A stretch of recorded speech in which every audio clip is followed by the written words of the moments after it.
নমস্কার, কেমন আছেন সবাই? আজ সোমবার দিন আমার কাস্টমারদের রিকমেন্ড ছিল নিরামিষ খাবে, তাই জন্য আমি এখানে ভাবলাম একটু মুগ ডাল করে নিই। কিন্তু প্লেন ডাল করব, তাই ঠান্ডা তো শেষের দিকে, ভাবলাম একটু শীতের সবজি দিয়ে ভেজ ডালই করে নিই। সেই জন্য এখানে আমি 100 গ্রাম সোনামুগের ডাল নিয়েছি। ডালটা দেখতেই পাচ্ছেন কত সুন্দর পরিষ্কার। আচ্ছা, মুগ ডাল কিন্তু আমাদের শরীরের জন্য অনেকটাই উপকারী। যাদের কোলেস্ট্রল আছে, যাদের ডায়াবেটিস আছে, তারা যদি ডেলি 1 বাটি করে মুগ ডাল সেদ্ধ খায় তাহলে তাদের শরীরের জন্য অনেকটা উপকারী। এখানে আমি ডালটাকে কড়াইয়ের মধ্যে একটু নেড়ে নেব, তাহলে কি হয়, ডালটা থেকে কাঁচা গন্ধটা আর বেরায় না। তাই আমি এখানে একটা গরম কড়াইয়ের মধ্যে ডালগুলোকে নিয়ে একটু উছে নিচ্ছি। এবার এই ডাল কটাকে আমি প্রেশার কুকারে একটু সেদ্ধ করে নেব, মানে ওই 2টো মাত্র সিটি দেব।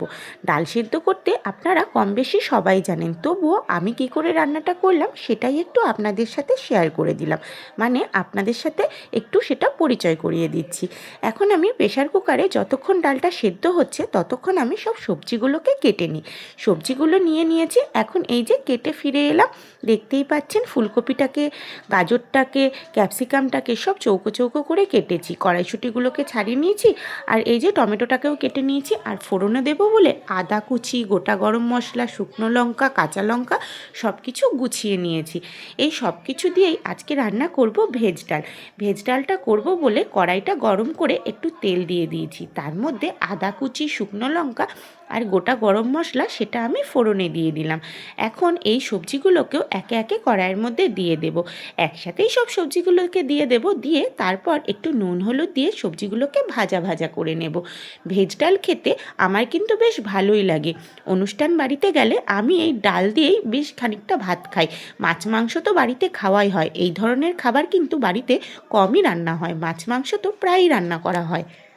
আপনারা কারা আমার সাথে একমত প্লিজ একটু কমেন্ট করে জানাবেন।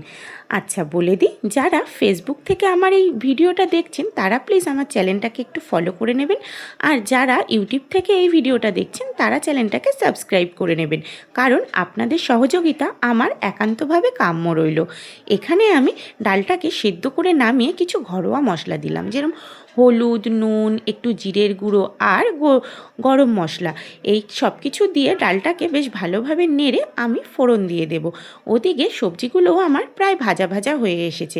এই সবজিগুলো বেশিক্ষণ ভাজতে লাগে না, একটু নাড়াচাড়া করেছি নুন হলুদ দিয়ে প্রায় 1 মিনিট মতন। দেখুন কত সুন্দরভাবে ভাজা হয়ে গেছে।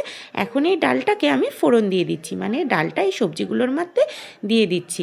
ডালটা কিন্তু খুব একটা পাতলা আমি করিনি, আপনারা দেখতেই পাচ্ছেন কতটা ঘনত্ব রয়েছে।